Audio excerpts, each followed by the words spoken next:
Assalamualaikum warahmatullahi wabarakatuh. Hai Sobat Inspiratif, kembali lagi di The Inspire Podcast by FKMP Pali. Seperti kata pepatah, tak kenal maka tak sayang. Maka perkenalkan, saya Sylvia Faradila Liani sebagai host pada hari ini. Di sini Sylvia bersama dosen Politeknik Negeri Sriwijaya. Halo Pak, apa kabar? Halo, alhamdulillah baik. Mungkin Bapak bisa perkenalan sama teman-teman yang ada di rumah. Oke. Saya Edi Aswan, kebenaran saya ini adalah sebagai staf dari Humas Polda Negeri Sriwijaya. Ya, berkiprah di Humas lebih kurang sudah 11 tahun di sini, dan insya Allah akan memberikan informasi-informasi yang terkait dengan Polda Negeri Sriwijaya, termasuk dengan penerimaan mahasiswa baru. Oke, langsung ke pertanyaannya Pak. Oke. Nah Pak, seperti yang kita tahu bahwa sekarang sudah masuk pendaftaran SMM atau jalur mandiri Politeknik Negeri Sriwijaya. Kalau boleh tahu Pak, alur apa saja sih yang akan dilalui oleh calon mahasiswa jalur mandiri ini Pak? Oke. Sebenarnya Politeknik Negeri Sriwijaya kita tahun ini menerima mahasiswa baru ada beberapa jalur. Jalur yang pertama kita ada nama jalur undangan atau disebut dengan SNBP. Itu proses sudah kita lakukan di awal tahun kemarin, dari Februari sampai di bulan Mei kemarin. Kemudian dilanjut lagi dari bulan April kemarin diproses di jalur SNBT untuk seleksi berbasis IBK yang dilakukan oleh kementerian. Nah, kemudian setelah di jalur itu kita sekarang masuk ke jalur ketiga. Jalur ketiga ini adalah jalur seleksi mandiri bersama. Kenapa jalur mandiri bersama? Karena kita untuk jalur mandiri ini bersama-sama dengan 34 politeknik negeri di Indonesia. Makanya disebut dengan jalur mandiri bersama. Jadi sekarang itu bukan SMM lagi ya Pak? Ya, SMM nanti setelah kita lakukan proses, setelah SMB ini yang seleksi mandiri bersama, kita akan lakukan proses untuk SNM. Jadi ada gelombang kedua mandiri ini. Jadi ini gelombang pertama, nanti ada gelombang kedua. Namun jadwalnya untuk gelombang kedua kita pastikan sudah pendaftarannya dimulai dari tanggal 23 Juni nanti. Dan berakhirnya kita belum tetapkan. Itu baru rencana ya. Oke Pak, untuk kriteria Pak, kriteria seperti apa Pak yang harus dipenuhi oleh mahasiswa baru ini Pak?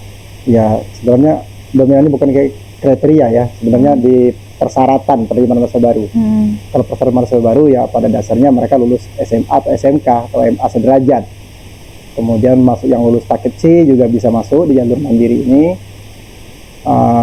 Syarat kedua, mereka harus meregistrasi ulang, registrasi untuk proses pendaftaran untuk mahasiswa.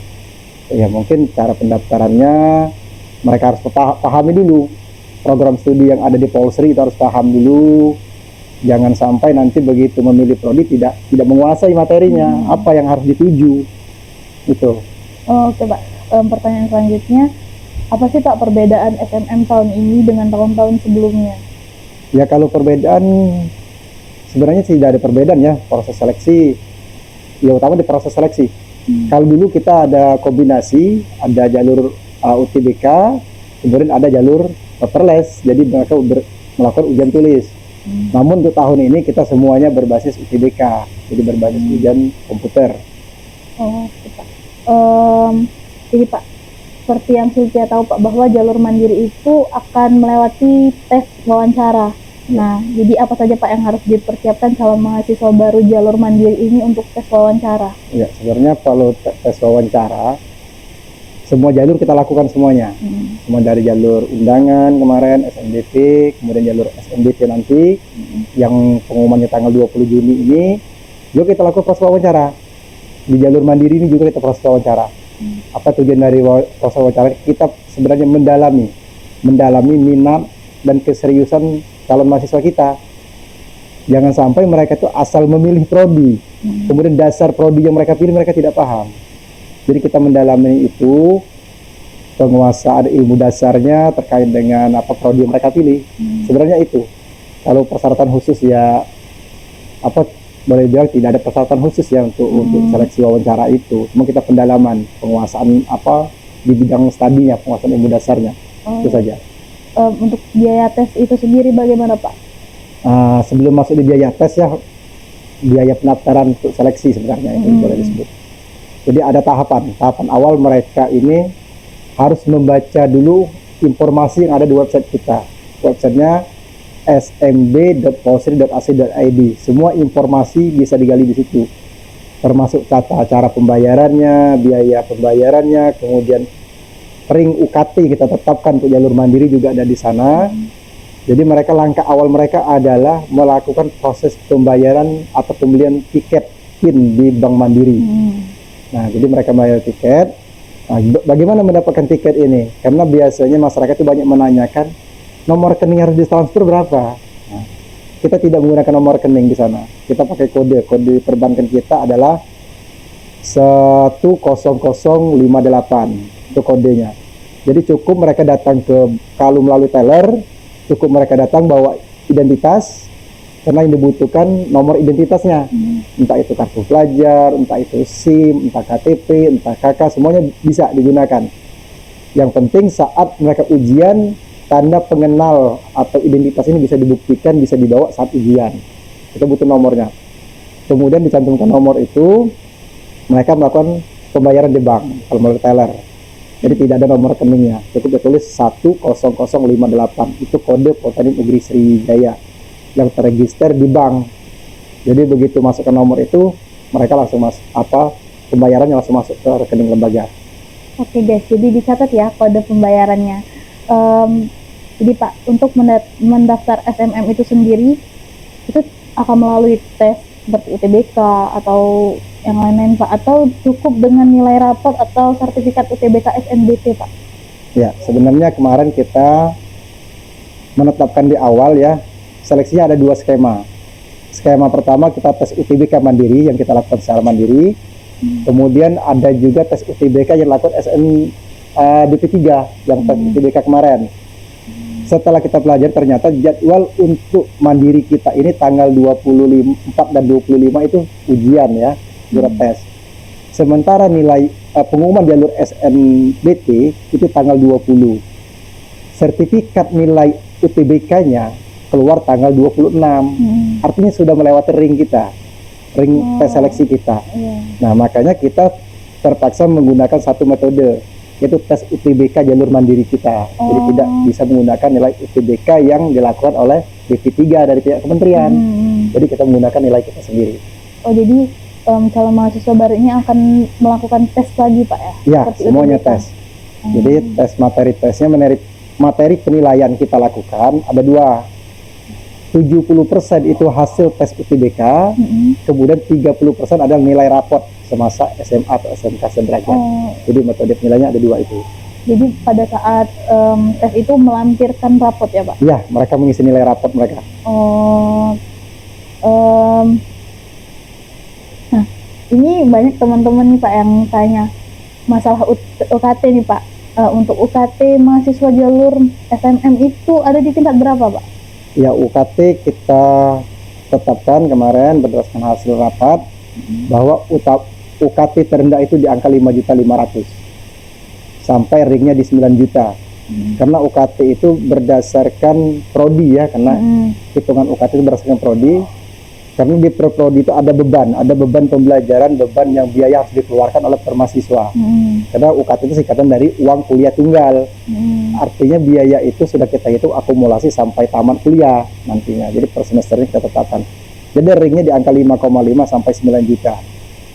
Ya, terutama yang 5,5 ini dari jalur non rekayasa dan rekayasa. Kemudian yang angka 9 juta itu di jalur rekayasa. Kalau non rekayasa tidak sampai, paling di 7,5.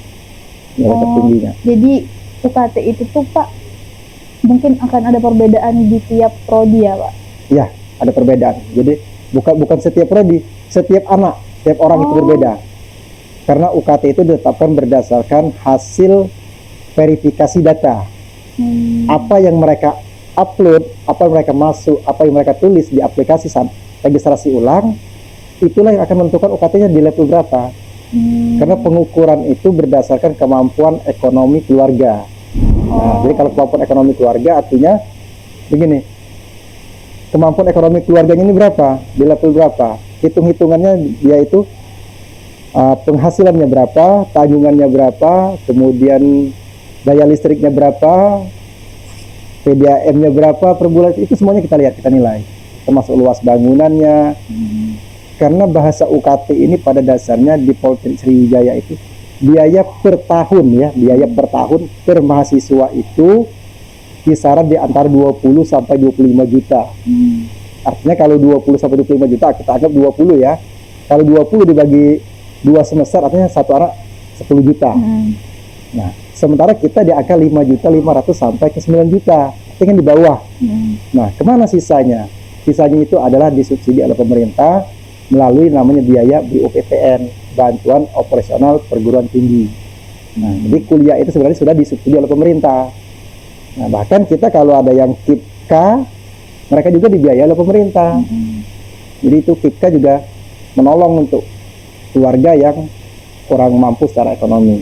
Oke, Pak.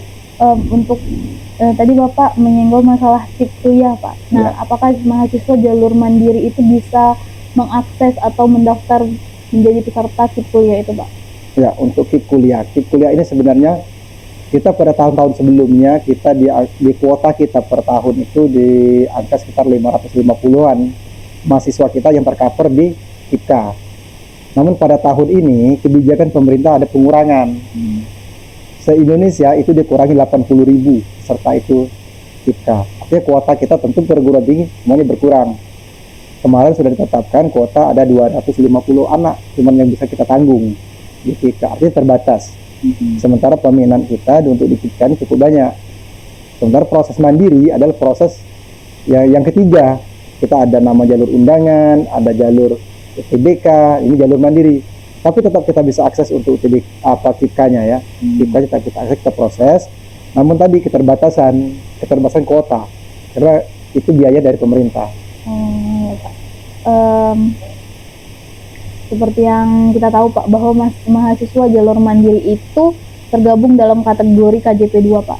Nah, jadi apakah mahasiswa KJP 2 ini bisa pindah ke kategori reguler, Pak? Atau pindah kelas lah? Sebenarnya di sistemnya ya, saya bercerita sistem jangan sampai ada salah paham nanti masyarakat.